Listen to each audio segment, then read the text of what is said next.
Fenomena sampah yang memenuhi pesisir pantai-pantai di Bali selalu berulang tiap tahunnya. Bahkan berbagai pemberitaan tentang sampah di Pantai Kuta menjadi viral hingga mancanegara. Apa sebenarnya yang menjadi penyebab hal ini dan mengapa begitu sulit menjaga pesisir pantai di Bali dari sampah?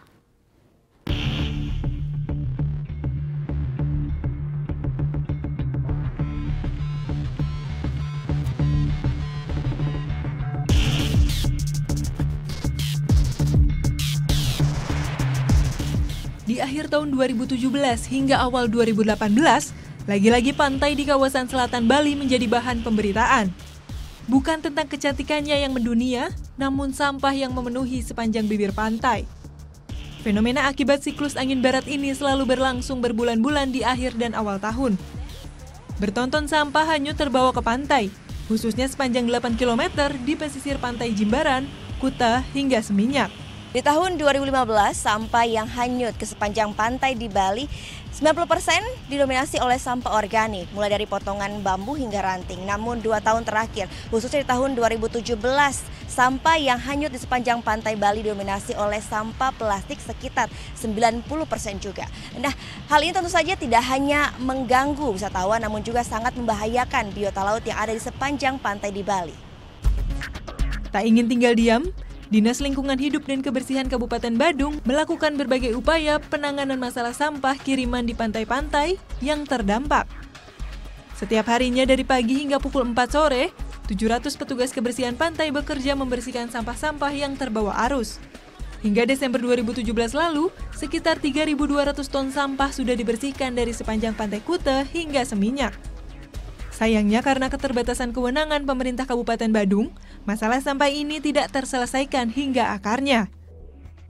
Kuta ini merupakan korban dari fenomena ini yang secara sadar kami ketahui bahwa sebenarnya sampah itu bukan dari masyarakat kami, bukan dari masyarakat Kuta dan juga bukan dari wisatawan.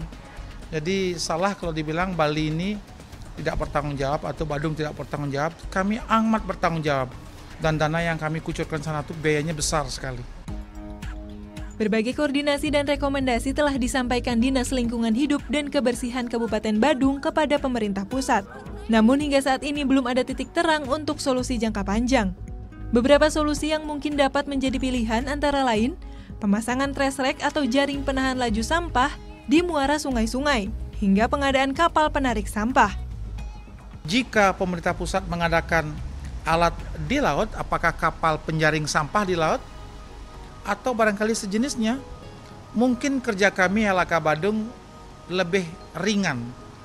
Ya, tetapi sekarang tidak sepenuhnya sampahnya kami tangani. Dan juga itu membahayakan wisatawan yang akan surfing maupun yang mandi. Berlangsung dalam jangka waktu yang lama, fenomena sampah kiriman ini tentu saja dapat berdampak buruk bagi citra pariwisata di Bali. Yeah, I think it's unfair for the Balinese because it reflects badly on both the tourists and the people living here, especially when it's coming from Java or from somewhere that's outside of their control. Pantai itu tempat yang asik buat liburan ya, jadi buat ya refreshing buat saya sendiri. Mungkin kebanyakan orang juga bilang begitu. Ya jadi kalau banyak sampah itu ya mengganggu, pastinya mengganggu. Tidak mudah, butuh waktu juga kerjasama berbagai pihak untuk dapat menjaga kebersihan pantai di Bali dari sampah.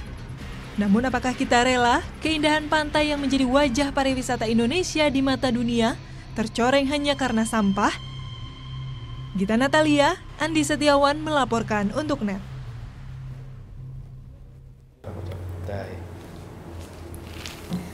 Udah selesai kan nontonnya? Nah, jadi jangan lupa buat like, komen, dan subscribe ya.